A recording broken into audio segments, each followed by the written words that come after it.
Olha a malícia desse vídeo. Depois eu quero ver uma análise semiótica tua desse vídeo aí. Ok. Olhe a malícia com a qual ele vai responder o entrevistador. Boa noite, estamos aqui com o deputado Nicolas Ferreira, do PL de Minas Gerais. Deputado, obrigado por dar a entrevista aqui pra gente do Metrópolis, da coluna do Igor Gadelha.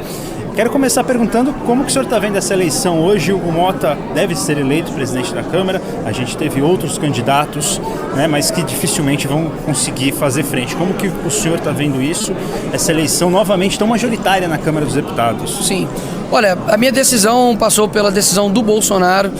Obviamente que naturalmente eu votaria no Marcel Van Hatten por alinhamento de ideias, por ser um amigo, por ser uma pessoa que de fato luta por pautas profundas aqui na Câmara, mas por um acordo, né, do Bolsonaro feito com o Hugo Motta. Confesso que eu não sei a totalidade desse acordo, mas espero que a anistia esteja entre esse acordo.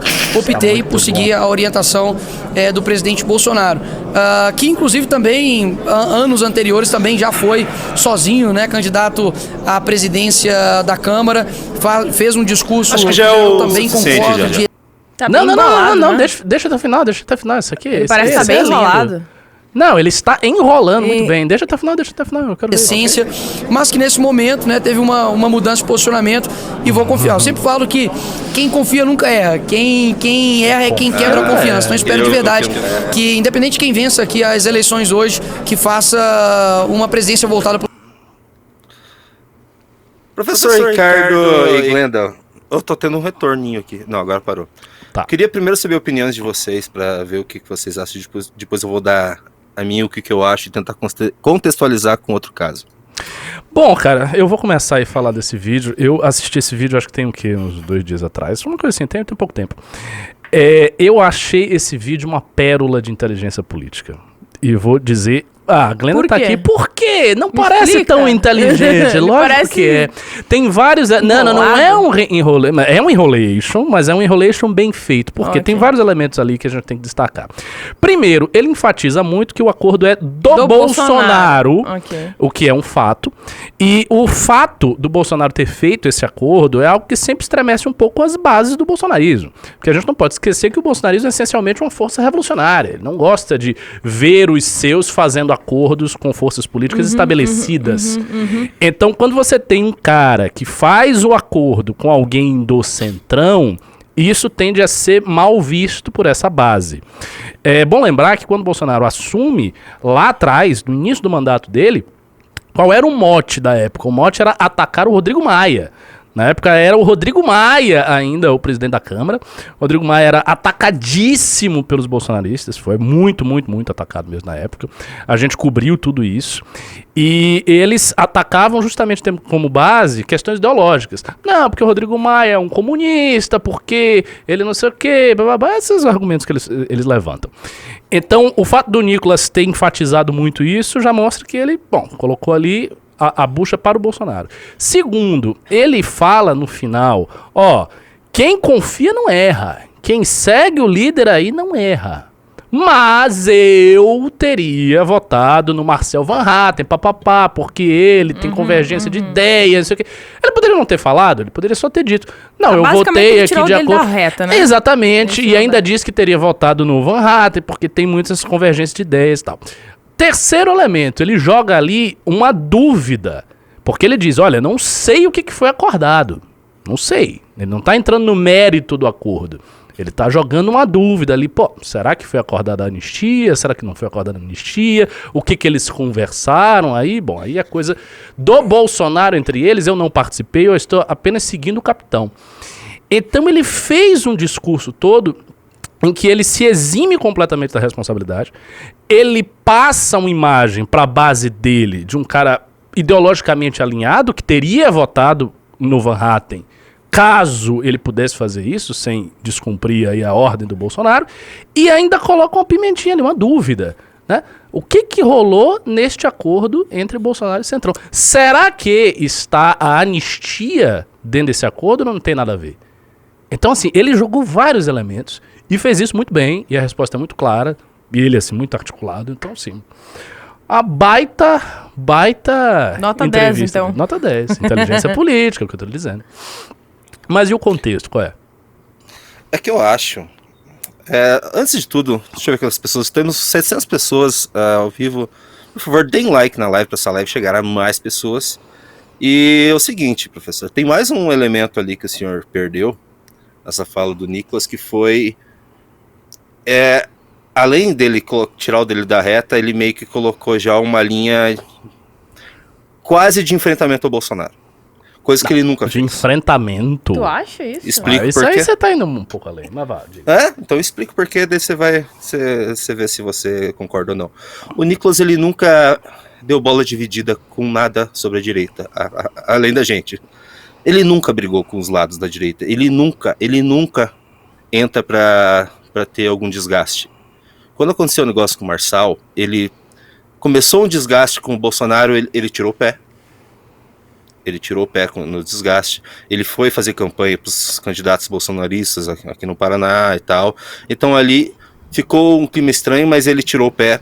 Nas manifestações que ele falava, ele dava a entender que ele era o líder da direita e o Bolsonaro já era. Sempre tinha que se subir. O Caleb que vai chegar na Terra Prometida e não Moisés. Grande Caleb. Logo depois ele fazia uma juras de amor ao Bolsonaro. Então ele sempre vai no morde-a-sopra. Só que o que aconteceu nesse caso agora? No caso agora, quando ele fala, eu tô alinhado com o Marcel, mas eu vou seguir o Bolsonaro. Primeiro ele evita, em primeiro momento, o desgaste tanto com a base bolsonarista, que hoje a direita, tem que contextualizar que a direita está dividida, a direita bolsonarista em duas, né? Tem os intergalácticos e os frouxonaristas, eles estão se dando apelido já. Os frouxonaristas. Frouxonaristas do Bolsonaro. Eu Bolsonaro. amo trocadilhos. Tá. Então ele acenou para as duas bases já. Não, tô aqui, tô evitando o desgaste, mas ele já aponta que vai ter um racha quase que inevitável no futuro. Porque é o seguinte, ele estava na reunião. Esse é um detalhe importantíssimo. Ele sabe que não teve, assim, ele sabe que não teve, nenhuma anistia, não foi negociado isso. Ele sabe que foi negociado os direitos políticos do Bolsonaro e diminuição da ficha limpa, né, enfraquecimento da ficha limpa. Então ele já está prevendo que vai ter um próximo desgaste muito maior. A gente está falando só do começo, isso aqui foi só a votação da Câmara, e quando vir esse projeto para a comissão, o bicho vai pegar demais, e ele já se defendeu agora.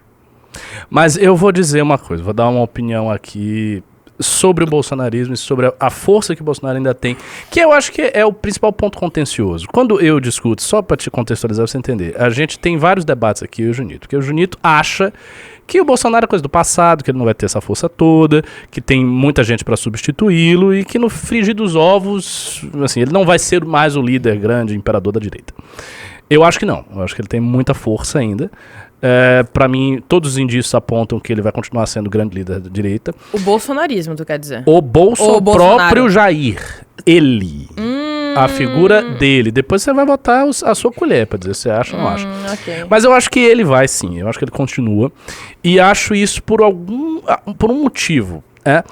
Vamos lá. Se este acordo for realmente cumprido, ou seja, se essa votação que a base conservadora aí deu, nesses caras do Centrão, se reverter numa retomada de direitos políticos do Bolsonaro, sem dúvida ele vai aparecer como o candidato mais forte contra o Lula, o que vai fazer imediatamente com que toda a direita convirja em torno dele, com exceção, vocês sabem qual é a exceção, a gente. Então esse é o primeiro ponto. Se ele volta pro jogo, se ele volta pro tabuleiro, todo mundo vai convergir pro cara. Todo mundo, a direita inteira. Não vai ter, mas o Tarcísio vai falar alguma coisa, mas o Nicolas... Não, isso não vai existir. Porque a gente já viu, já saiu estatística, e eu comentei essa estatística, não sei se foi com você ou com outra pessoa. A estatística dos líderes da direita. Tava lá o Kim Kataguiri com 0,8%, mas ele estava em quarto ou quinto, que é uma posição relevante. Ele estava na frente de governadores de estado, como Ratinho Júnior. E aí você tinha o Nicolas, numa posição muito alta, o Marçal, que me parecia o segundo, acho que o Marçal era o segundo, o Nicolas era o terceiro, e disparado, assim, quase 70% era o Bolsonaro. Ou seja, ainda hoje a população brasileira conservadora considera que Bolsonaro é o líder natural da direita. Ponto. Dito isso, se ele tem a história de retorno, o cara perdeu os direitos políticos, aí ele retoma os direitos políticos. Isso aí vai ser alardeado como um triunfo imenso. Pô, o cara voltou pro jogo. O principal líder da direita voltou pro jogo. Isso é muito forte. Segunda coisa, eu não acho que vai gerar um mal-estar. Não acho que vai gerar um mal-estar, Júnior, na base dele, porque, mas a anistia não foi acordada, a anistia não foi conversada. Eu acho que isso não gera mal-estar, não. E não gera mal-estar por quê? As pessoas que foram presas sabem que a única chance delas saírem é se um presidente de direita voltar e tirá-las da cadeia. Esse é o ponto. Porque assim, com o Lula e com o STF do jeito que tá aí, o STF com a composição que tem e o Lula do jeito que tá, essas pessoas nem acreditam que elas vão sair da cadeia. Então eu acho que ele próprio vai prometer, se ele voltar pro jogo, que ele vai tirar essas pessoas da cadeia. Ou vai dar a entender isso em lives. Ou se ele próprio não falar, a base dele, os caras, né, os outros quadros que ficam ao redor do bolsonarismo, o próprio Kim Paim e tantos outros, eles vão falar que Bolsonaro, quando chegar, vai dar o perdão presidencial. Porque um presidente pode fazer isso. Você pode chegar lá e você pode dar um perdão presidencial para as pessoas. Então ele pode chegar de próprio punho, assinar uma ordem e tirar as pessoas da cadeia. Ele tem esse poder. E eu acho que as pessoas vão acreditar que ele vai fazer isso. E eu acho que se ele volta, ele vai fazer isso. Então, assim, se ele retoma os direitos políticos, ele fica numa posição muito forte.